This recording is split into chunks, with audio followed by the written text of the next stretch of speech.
Hello guys, मैं हूँ प्रीति और आप देख रहे हैं अपना YouTube channel IQ students point.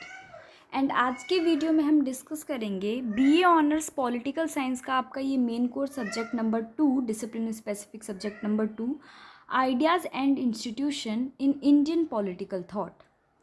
ठीक है, भारतीय राजनीति की विचारधारा में विचार और संस्थाएं। इसका सिलेबस जानेंगे हम आज की वीडियो में। जो बाकी के दो और मेन कोर्स सब्जेक्ट है, सब्जेक्ट नंबर 1 और सब्जेक्ट नंबर 3, उसका ऑलरेडी सिलेबस मैं आप लोगों को बता चुकी हूँ।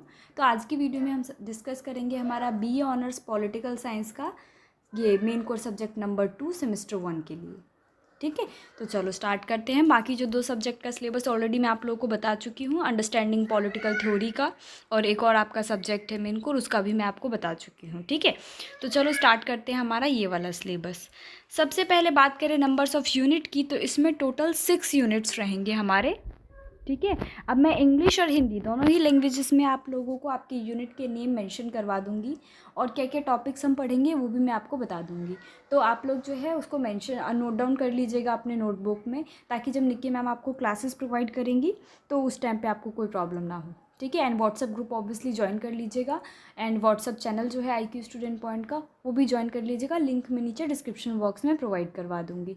राइट, तो चलो स्टार्ट करते हैं। सबसे पहला यूनिट है हमारा state craft in ancient India. ठीक है, अब इसका मतलब क्या है? इसका मतलब है प्राचीन भारत में राज व्यवस्था। ठीक है, अब इसमें हमें बहुत सारे इंपॉर्टेंट टॉपिक्स पढ़ने को मिलेंगे, जैसे कि राजत्व और शासनकाल की उत्पत्ति के सिद्धांत आप इसी में पढ़ोगे। ठीक है, उसके बाद इसी में पढ़ोगे आपकी कौटिल्य राज्य क्या था उस टाइम पे, क्या क्या कौटिल्य उस टाइम पे स्टेट में क्या क्या नीतियाँ चलती थी, कैसे कैसे काम होता था। ठीक है, कैसे वो रूल करते थे, ये सारी चीज़ें उस टाइम की आपको पढ़ाई जाएगी। देन इसी में पढ़ोगे आप अशोका धाम के बारे में भी इसी में आपको पढ़ाया जाएगा कि अशोका के टाइम पे, अशोक के टाइम पे दम में राज्य कैसे चलता था। ठीक है, ये भी पढ़ोगे आप इसी में यूनिट 1 में। देन बात करेंगे हम यूनिट 2 की। यूनिट 2 में हम पढ़ेंगे धम्म और दंड के बारे में। ठीक है, धर्म क्या है, धम्म क्या है और दंड क्या है, ये तीनों चीज़ें इसमें आपको डिटेल में बताई जाएंगी। ठीक है, उसके बाद इसमें उसके बहुत सारे अलग अलग टॉपिक थी। धम्म जो है एक टाइप ऑफ लॉ है। ठीक है, एक टाइप का ये कानून था उस टाइम पे। ठीक है, तो इसको भी पढ़ाया जाएगा आपको डिटेल में। राइट, उसके बाद इसी में पढ़ोगे आप सिग्निफिकेंस क्या है ऑफ धर्म, देन सिग्निफिकेंस ऑफ धम्म, उसके बाद सिग्निफिकेंस पढ़ोगे आप दंड के। ठीक है, इन एंशिएंट इंडिया। राइट, उसके बाद बात करें हम हमारे यूनिट नंबर 3 की। यूनिट नंबर 3 है हमारा न्याय और नीति। न्याय और नीति के बारे में पढ़ेंगे हम हमारे यूनिट नंबर 3 में। ठीक है, इसमें बेसिकली आपको इंट्रोडक्शन सबसे पहले पढ़ाया जाएगा, न्याय क्या होता है, नीति क्या होती है according to thinkers of ancient India. ठीक है, न्याय और नीति क्या है। राइट, उसके बाद इसी में पढ़ोगे कौटिल्य का क्या पर्सपेक्टिव है न्याय और नीति को लेके। ठीक है, उसके बाद मनुज व्यू क्या है, और भी अलग अलग इसमें आपको टॉपिक्स पढ़ने को मिलेंगे आपके यूनिट नंबर 3 में। देन बात करें हम हमारे यूनिट नंबर 4 की। यूनिट नंबर 4 है हमारा सभा और समिति। ठीक है, अब हम इसमें पढ़ेंगे सभा और समिति के बारे में। सबसे पहले इसमें पढ़ोगे आप इंट्रोडक्शन, लाइक व्हाट इज सभा, सभा क्या होता है। देन समिति क्या होता है, इसके बारे में पढ़ाया जाएगा। उसके बाद सभा और समिति के बीच में क्या रिलेशन क्या है, संबंध क्या है दोनों के बीच में, समानताएं क्या क्या है, ये सब चीज़ें आपको पढ़ाई जाएंगी। देन इसी में पढ़ोगे आपकी कंपैरिजन, सभा और समिति के बीच में कंपैरिजन भी आपको पढ़ाया जाएगा आपके यूनिट नंबर 4 में। ठीक है, तो हमने क्या क्या पढ़ लिया, धर्म पढ़ लिया, दम्म पढ़ लिया, दंड पढ़ लिया, देन न्याय नीति भी पढ़ लिया हमने। उसके बाद हमने पढ़ा सभा और समिति। देन यूनिट नंबर 5 में हम पढ़ेंगे राज्य एंड राष्ट्र। राज्य और राष्ट्र के बीच में क्या डिफरेंस है, ये पढ़ेंगे हम हमारे यूनिट नंबर 5 में। राज्य क्या होता है, व्हाट इज़ राज्य, मीनिंग क्या है इसका। ठीक है, राष्ट्र क्या होता है, राष्ट्र का क्या मीनिंग है, क्या डेफिनेशन है। ठीक है, उसके बाद इसी में आप पढ़ोगे कि क्या कहते हैं इवेल्युएशन ऑफ राज्य एंड राष्ट्र। ठीक है, उसके बाद इरा क्या है, इरा के बारे में भी आपको इसी में पढ़ाया जाएगा। देन इसी में आप अगला पढ़ोगे यूनिट नंबर 6। यूनिट नंबर 6 है आपका वर्ण और जाति। वर्ण क्या होता है, वर्ण किसे कहते हैं, जाति क्या है, जाति किसे कहते हैं, कितने टाइप्स के होते हैं जाति। ठीक है, इन दोनों के बीच में क्या रिलेशन होता है, उस टाइम पे क्या क्या वो था जाति और वर्ण को लेके, कैसे कैसे फॉलो करते थे उस टाइम के जो रूलर्स थे, ठीक है, कैसे मतभेद करते थे आपस में, ये सारी चीज़ें आपको पढ़ाई जाएंगी आपके यूनिट नंबर 6 में, राइट।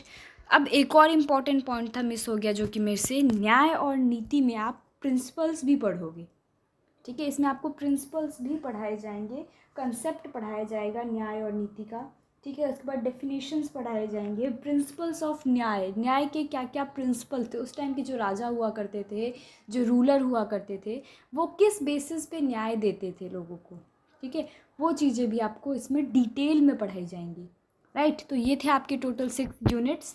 मैंने हिंदी और इंग्लिश दोनों ही लैंग्वेज में समझा दिया। वैसे हिंदी और इंग्लिश का इसमें कुछ खास रोल है ही नहीं, ये सारे हिंदी में एक तरीके से लिखे हुए हैं। बस एक यूनिट 1 जो है हमारा, ये इंग्लिश में है, स्टेट क्राफ्ट इन इंडिया, ठीक है, मतलब प्राचीन भारत में राज्य व्यवस्था। उसके बाद बाकी सब हिंदी में ही है, धर्म धम्म दंड, देन न्याय नीति, सभा एंड समिति, राज्य एंड राष्ट्र, वर्ण एंड जाति, ये सब चीज़ें हिंदी में ही लिखी हुई है आपकी, ठीक है। तो ये था आपका आज का सिलेबस। अगर इसमें किसी को कोई भी डाउट हो, कुछ भी पूछना हो, कोई भी क्वेरी हो, आप लोग नीचे कमेंट बॉक्स में मेरे से पूछ सकते हो। बाकी इसके अलावा किसी और सब्जेक्ट का सिलेबस जानना हो आप लोगों को, आप वो भी मुझसे पूछ सकते हैं, ठीक है। ये था आपका BA ऑनर्स पॉलिटिकल साइंस का ideas and institution in Indian political thought semester 1 का सिलेबस। ये सिलेबस बेसिकली आपकी SOL की वेबसाइट पे अवेलेबल नहीं है, इसलिए बहुत सारे बच्चे डिमांड कर रहे थे कि मैम प्लीज़ इसका जो सिलेबस है ऑनर्स पॉलिटिकल साइंस का, ये प्लीज़ बता दीजिए। तो मैंने इसका सिलेबस बता दिया है। इसके अलावा जो आपके 2 सब्जेक्ट्स हैं, कॉलोनियलिज्म एंड नेशनलिज्म, और दूसरा है आपका अंडरस्टैंडिंग पॉलिटिकल थ्योरी, उसका सिलेबस मैं ऑलरेडी आप लोगों को बता चुकी हूँ डिटेल में। और जो अंडरस्टैंडिंग पॉलिटिकल थ्योरी है UPT, उसकी क्लासेस ऑलरेडी आपको निक्की मैम के थ्रू प्रोवाइड भी करवाई जा रही हैं, राइट। तो आप लोग क्लासेस याद से अटेंड कीजिएगा, काफ़ी डिटेल में आपको मैम बताती हैं सारी चीज़ें। अगर उनके कोई कुछ समझना आए उनकी क्लास में भी, तो आप उनको बता सकते हो कमेंट करके या फिर टेलीग्राम चैनल पे, ठीक है। बाकी एक बात और कहना चाहूँगी, प्लीज़ पर्सनल जो मैसेजेस हैं आप लोग करते हो, तो वो भी चलो 1 मिनट के लिए चल जाता है, बट एटलीस्ट कॉल मत किया करो कंटिन्यूसली। आप लोग कॉल करते ही रह जाते हो। हम कितना भी कॉल कट करते हैं, जैसे कई बार मीटिंग में रहते हैं या फिर किसी काम में बिज़ी रहते हैं, तो हम भी कॉल कट करते हैं, लेकिन आप फिर भी कंटिन्यू कॉल करते रहते हो। कोई डाउट है, आप एक टेक्स्ट मैसेज छोड़ दो, जैसे ही आपको पता है हम फ्री होंगे खुद ही रिप्लाईज कर देंगे। बहुत से बच्चों को हम रिप्लाई कंटिन्यू करते रहते हैं, कमेंट्स के रिप्लाई भी करते हैं और पर्सनल मैसेजेस के भी रिप्लाई कर देते हैं जैसे ही हम फ्री होते हैं। बट प्लीज़ कंटिन्यूसली कॉल या मैसेज ना मत किया करो आप लोग, क्योंकि हम भी कई बार बिज़ी हो जाते हैं, ठीक है। तो ये था आपका आज का सिलेबस। आई होप आपको समझ में आया होगा। स्टिल किसी को कोई डाउट हो, कोई क्वेरी हो, कुछ पूछना हो, नीचे कमेंट बॉक्स में या टेलीग्राम पे आप लोग पूछ सकते हैं। तो फिलहाल इस वीडियो में बस इतना ही guys. Thanks for the watching this and best of luck all.